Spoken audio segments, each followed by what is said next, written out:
ir per sankryžų slenksčius vėl skaidėsi į skirtingas puses.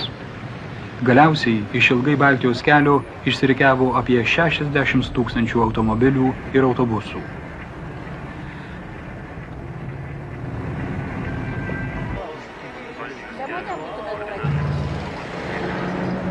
Jis kreipėsi į visus važiuojančius iš Vilniaus.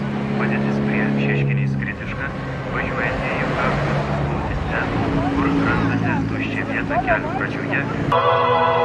Šauniai tą dieną plušėjo ir kelių policija.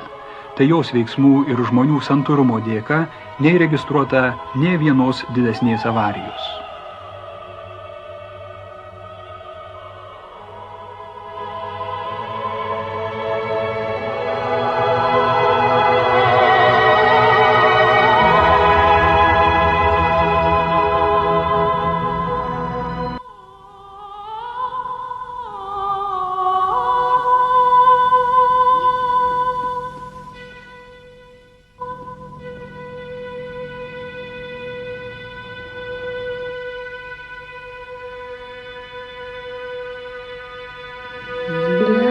Lietuva, Latvija.